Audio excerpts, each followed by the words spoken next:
Sum up exactly how you're feeling. Cup double your first season as manager. Soaking. Basically. No.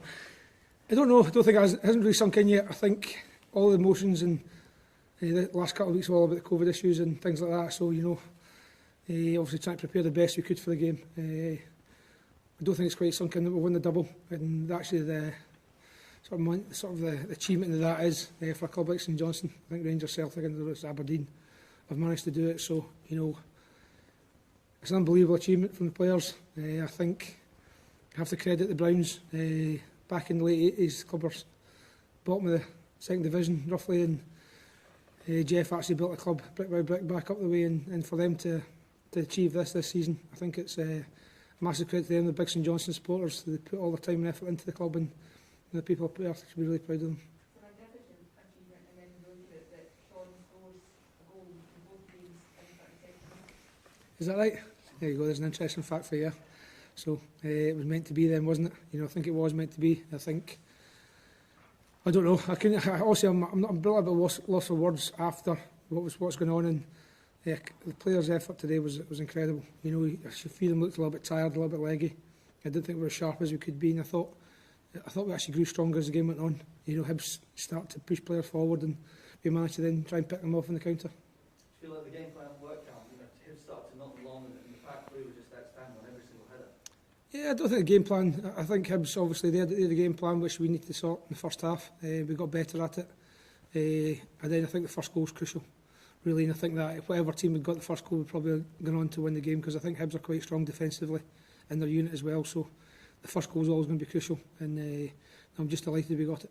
You make your management look easy when I win these two cups. I've got to ask you, is it the good luck coffees you get from the Florida Cafe every morning? They'll be delighted. They'll be delighted. No, that's just my stupid superstitions. But coffee's nice. Callum, when I asked you, I think before the Aberdeen game in August, I said, what were your targets for the season? You were really coy. You said just to avoid relegation, but you would keep your real targets quiet. I'm presuming winning both cups wasn't in the thinking, but what actually was in the thinking now that the stay in the season's league? Stay in the league. That's just simple as that. I think club like St Johnstone, we first and foremost we have to stay in the league. It gives us a platform to go and try and win trophies. To do it this year is, obviously Rangers and Celtic both strong this season. We managed to, great for us that we actually put an Old Firm team out going into it, so people can't turn around and say, well, we didn't beat the Old Firm to get there. We managed to do that too. So, and then obviously beating Hibs, who were third in the league, so twice. So I think it's a great testament to the boys and how they've gone about their business. Does it next season? Do you change your targets in any way then, given you've got really something to live up to? Stay in the league first and foremost. Callum, obviously St Johnstone don't win too many trophies, but to win two trophies without having supporters, it's very surreal, isn't it? Yeah, definitely. It's a strange one. Might want to play in Hampden for no crowds from now on. But it's one of those. I think you didn't, like a couple of weeks ago. Basically, my goalie coach and my assistant manager were the kitmen.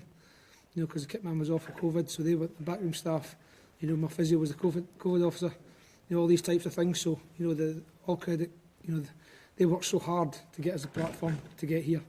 And if you turn around and Paul Mathers and see McLean they're doing the kit after the Livingston game, things like that. So that's what shows you what the bond is and the team spirit, not just amongst the players but amongst the staff as well. And I'm grateful for being involved in it as well. Will you keep parties across Perth, I imagine, this evening? Yeah, hope so. But again, hopefully we'll get it. Obviously, it's something we need to celebrate. Obviously, the two trophies this year. Hopefully, by end of June, we can maybe go out and we can hopefully do something. Would there be a chance of doing some sort of open top bus, Callum, this time to do a double cup celebration? I think we obviously need to speak to the council. I'm not really an expert on that. I think it's to make sure everyone's safe, and as long as we don't gather in big group. Like I remember when we won the Scottish Cup in 2014, the crowds were unbelievable in Perth.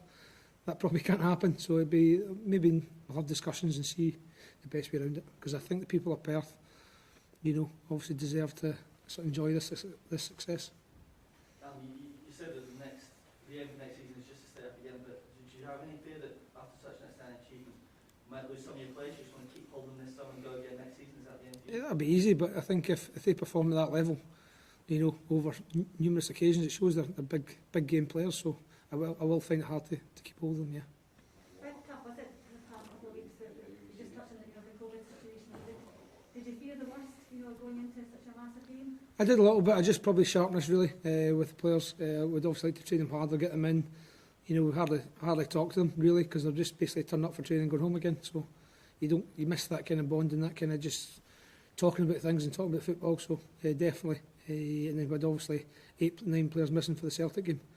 You know, so we had a lot missing. So it wasn't as easy as it was, but you know, they've all put a great shift in today. How will you celebrate tonight? I've no idea. I'm going to basically clean my suit first. When did you get all the players together for the first time before the final? Wednesday. So we didn't change our training week. We obviously were always off Thursday. So we only trained Wednesday. I gave them Thursday off and trained Friday because I believe that was the best thing to do for them. Nice, Callum. Cheers, guys. Thank you. Cheers. Well done. Craig Bryson. Cheers. Are you covered in champion as well? Covering a bit of everything, I think, to be honest. I think there's a few beers in there, along with the champagne, but that was incredible. Yeah, how proud of you of what this club's managed to do this season? It's kind of hard to put into words. I know a lot of people have said that, but it's hard to put into words that I think at the start of the season, if you said St Johnstone are going to win the Cup double and finish in Europe, I'm not that sure many people would have believed you, to be honest, but it's been an incredible achievement for this club, and I think it's incredible for Scottish football in a whole, because usually the Cups are dominated by the Old Firm, but for us to come up here and win a Cup double has been honestly unbelievable. I could never have dreamt of this, honestly, when I signed for the club. I think we were bottom of the table around about December time. We managed to climb up the table, win the Betfred Cup, then win the Scottish Cup today. It's just unbelievable. What does it say about the manager as well and what he's managed to do? I joked in the press during the week that if we won today, that he should probably just retire, and he probably should, to be fair. But I'm not sure how we top it kind of next season. It's going to be tough, but we've also got a European campaign to kind of deal with as well, so that'll be good. A lot of the lads have signed up for next season that have been in the squad today, so fingers crossed we can keep this whole squad together going into next season and see what we can do next year. Given what you had to go through over the past couple of weeks, it shows real kind of strength of character and everything in the squad, doesn't it? It's not been ideal. It's not been ideal preparation, to be honest. Obviously, had to make a few changes at Hibs, a few then at Parkhead, like Gaffer just said there. But I think the good thing with St Johnstone is everybody just gets on with it. Like, it's out with your control. There's nothing you can do about it. We've done so well up until that point, like a couple of weeks ago, with all the COVID and stuff, and then it kind of hit us in the last bit where you didn't want it, obviously. But it was good. Everybody dealt with it. We got on with it, and here we are today, won the double. How much belief did winning a Betfred Cup final give you for this game? Basically, we said in the changing room that we've been to Hampden 3 times, we've won 3 times. There's no reason that we can't do it again today. And I think you've seen that. I think you could see the belief in the squad. That I think we obviously sat in our shape quite well. You can see that we're a well-drilled team. We know what we're doing. Everybody knows their job, and that's all credit to the gaffer. But I think it just, see, after the Rangers game, kind of the way we won that game, obviously conceding late in extra time, and then obviously equalising, bang on like full time, and then winning penalties. I don't know if we kind of thought that it was meant to be, in a sense, of just that the way that happens, because when Rangers take the lead, what was it, maybe 117 minutes into the game, you just think that's a game over. Could have been an easier last 15 minutes for you with that penalty. I know, I think he's getting a wee bit of stick, to be fair, in the changing room, but it's not fair. People miss penalties all the time. Fair play to him for stepping up at such a young age and actually taking a penalty. Unfortunate for him and us, he's missed, and the keeper's made a good save, and then he's made a really good save from the follow-up, but we've got a job done, and that's all that matters. Craig, you didn't look too happy when you came off.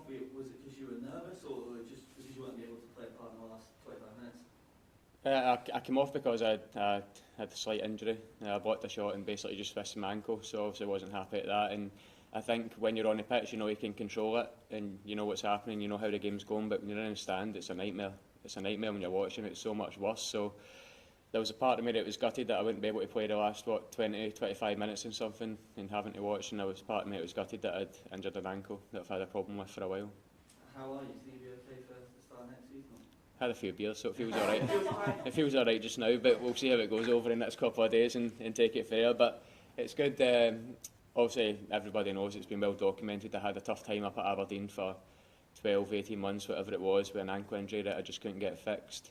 The gaffer basically took a chance on me in terms of fitness, brought me to the club, gave me a chance to get fit, and I've been fit for every game ever since. So the slight injury that's happened today is quite good timing, to be honest. That we've now got maybe 4, 5, 6 weeks till we come back for pre-season, so I'm sure he'll be all right. How is Sean Rooney in the dressing room afterwards? He's an idiot. He's basically just an idiot. Right. Just what you see with Sean is kind of what you get. He's honestly a great guy. I've been in the game for 18 odd years now.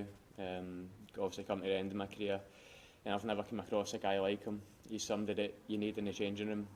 For him to score in the quarter-final, semi-final, final of the Betfred Cup, come today, score the winner in the Scottish Cup is honestly, that is unbelievable. That is basically stuff dreams are made of. He's a proper legend, isn't he, now? I joked to him on the bench, so we were just sitting there, I said, mate, you'll get a statue now in Perth, and he just laughed, and I was like, no mate, seriously, like, you're due a statue in Perth. Like, has anybody ever came close to that for St Johnstone? I don't know, what a guy. How important is this European run that you may get now next season? It looks like it possibly could be a lengthy one, the way things are going. Fingers crossed it goes well. Right now I don't think anybody's bothered, to be honest, but if you look to next season, we obviously want to have a good season again. We want to finish, hopefully try and finish higher up in 5th. I think a lot of players, it will be a really good experience in their careers to play in Europe. It's a different experience, and it'll be good for us, but it's easy to say, but we don't actually want to go into that competition just to make up the numbers. We actually want to go in there and do Scotland proud and do St Johnstone proud, and fingers crossed we can do that. Nice, Craig. Enjoy the other days, yeah. Oh, mate, I'm going straight for